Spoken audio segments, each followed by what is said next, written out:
Hello everyone, so as you all know अभी India और Canada के बीच में कुछ कॉन्फ्लिक्ट्स चल रहे हैं and the conflicts between these two countries have several economic implication over both of them. So आज इस वीडियो में मैं वही कुछ चीज़ें बताऊंगा जो इकोनॉमिक साइड से हैं। ये जो भी वॉर तो नहीं बोलेंगे बट जो भी कुछ कॉम्प्लिकेशन चल रहे हैं दोनों कंट्रीज़ के बीच में, सो इसकी वजह से इकोनॉमिक इम्पैक्ट क्या पड़ने वाला है दोनों कंट्रीज़ पे and how is this disastrous. तो सबसे पहले जाते हैं रूट पे कि ये जो भी लड़ाई हो रही है, जो भी चीज़ें हो रही हैं अभी दोनों कंट्रीज़ के बीच में, इसकी रूट क्या है। तो रूट है खालिस्तानी मूवमेंट। सो ये खालिस्तानी मूवमेंट की भी कुछ रूट है, मतलब बेसिकली इसकी भी हिस्ट्री है। तो इसकी हिस्ट्री स्टार्ट होती है इंडिया के पार्टीशन के टाइम से।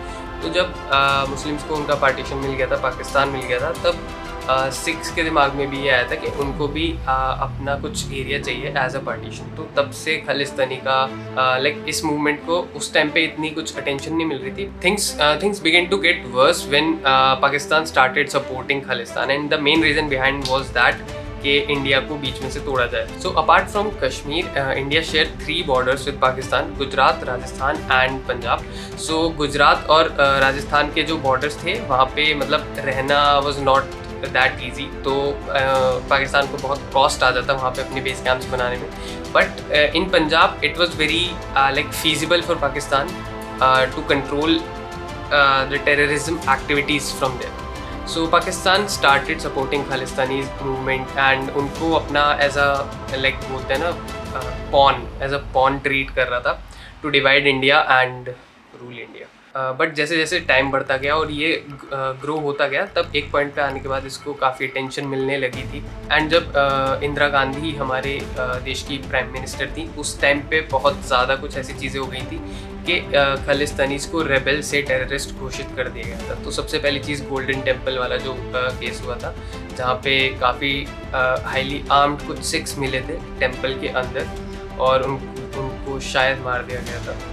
एंड सेकेंडली जब prime minister of R India Indira Gandhi, उनको उन्हीं के कुछ 2 बॉडीगार्ड ने शॉट कर दिया था।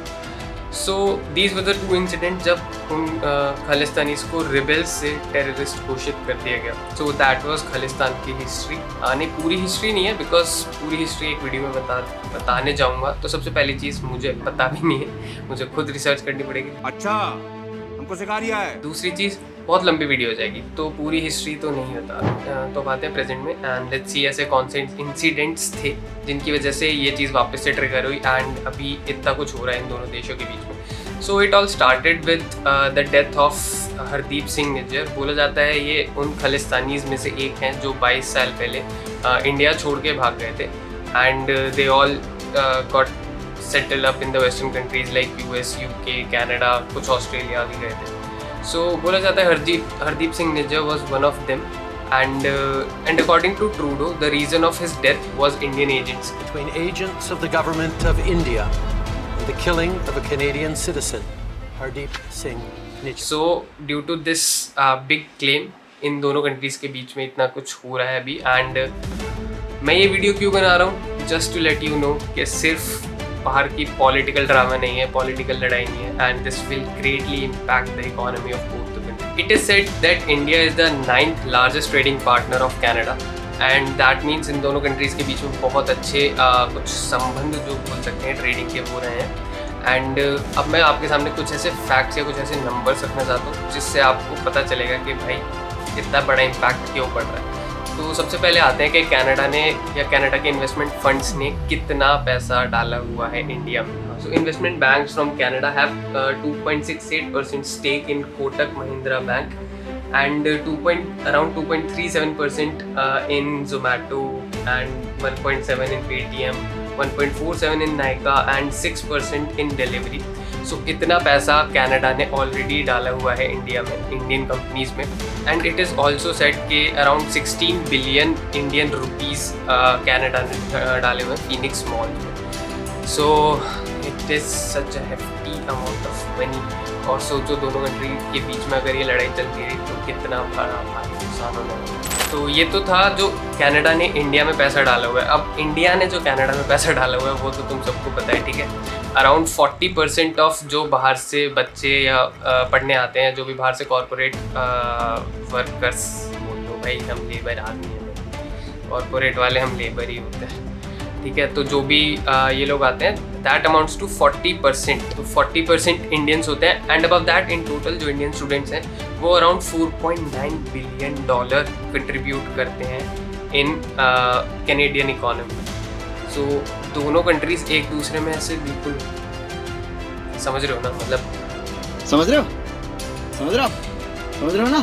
ट्रेडिंग एंड मनी के मामले में दोनों कंट्रीज एकदम एक दूसरे से जुड़े हुए हैं। एंड इफ़ इस चीज़ को हटाया जाता है तो दोनों को एक बहुत बड़ा लॉस होने के चांसेस नहीं, बहुत बड़ा लॉस होगा। सो अभी रिसेंटली इंडिया एंड कनाडा एक FTA भी साइन करने वाले थे। एंड व्हाट इज़ FTA, अगर किसी को पता है तो ठीक है, अगर नहीं पता है तो उसके लिए बता देता हूँ। FTA is free trade agreement, जहाँ पे लेट्स से इन दोनों कंट्रीज़ का एग्जांपल ले लेते हैं, इंडिया एंड कनाडा। ये दोनों कंट्रीज़ अपनी इम्पोर्ट ड्यूटी और इम्पोर्ट टैक्सेस एक दूसरे के लिए कम कर देते हैं। सो इससे क्या होता है, ट्रेडर्स का भी फ़ायदा होता है एंड कंट्रीज़ का भी फ़ायदा होता है। Let's say India is the good supplier of mango and Canada is the good supplier of canola oil. And earlier the taxes were, India के जो टैक्सेस थे वो 10% थे एंड सिमिलरली जो कनाडा के टैक्सेस थे वो 10% थे। तो बोथ कंट्रीज़ विल अग्री कि हम 10% से 2% या 3% गिरा देते हैं। And sometimes it also become zero, ठीक है, दैट डिपेंड्स, मतलब जो भी एग्रीमेंट में लिखा होता है। So that's how FTA works. And after this agreement in दोनों कंट्रीज़ के जो बॉन्डिंग्स थी वो और भी ज़्यादा अच्छी होने वाली थी in terms of trade. And दोनों कंट्रीज़ के GDP में बहुत बड़ा ड्रास्टिक डिफरेंस आने वाला था। But now the question arises, क्या सिर्फ एक इंसान की डेथ की वजह से, एक इंसान के मर्डर की वजह से इतना बड़ा हंगामा हो रहा है? ये दोनों कंट्रीज एक दूसरे को इतना बड़ा नुकसान पहुंचाने के लिए सहमत हैं? So the answer is no, it is all about politics. So during elections, although Justin Trudeau secured more seat than the opposition, but एक majority party बनाने के लिए उनको और सीट चाहिए थी, तो that was not enough. So at that time, Jagneet Singh नाम के एक व्यक्ति ने उनकी मदद की। So Jagneet Singh is the leader of the opposition party in Canada called NDP. And NDP की उस टाइम पे अराउंड 24 से 25 सीट्स, नॉट रिजर्व, 24 से 25 सीट जीत चुके थे वो during that election. So Jagmeet Singh came to Justin's rescue and तब जस्टिन की जो पार्टी है वो मेजॉरिटी में बनी। अब नाउ जगनीत सिंह जो हैं वो काफ़ी जाने जाते हैं खालिस्तानी सपोर्टर के रूप में। And now you do the maths and join the dots, जो भी बोलते हैं कर लो, ठीक है। तो जस्टिन का मेन मोटिव यहाँ पे पॉलिटिक्स का है। एंड सिंस जगनीत खालिस्तान को सपोर्ट करते हैं तो जस्टिन भी खालिस्तान को सपोर्ट करते हैं। सिंस कनाडा का जो गवर्नमेंट है वो खालिस्तान को सपोर्ट कर रही है, तो इंडिया कैसे कनाडा को सपोर्ट कर सकता है? सो यप, ये सब चल रहा है। So this is the main reason behind all of this. And let's see ये अगर ख़त्म होता है या नहीं, अगर इसमें कुछ लॉजिकल चीज़ें जुड़ती हैं या फिर कुछ भी होता है, इन दोनों कंट्रीज़ की लड़ाई ख़त्म होती है या नहीं। इफ़ नहीं होती है then we will reach to that extreme case जहाँ पे दोनों की GDP एंड दोनों की इकोनॉमी को बहुत ज़्यादा नुकसान होगा। सो लेट्स होप वो ना हो, बिकॉज भाई अभी एक ऑप्शन होता है, कोई नहीं कुछ नहीं किया तो कनाडा चलते हैं, बाद में क्या होगा।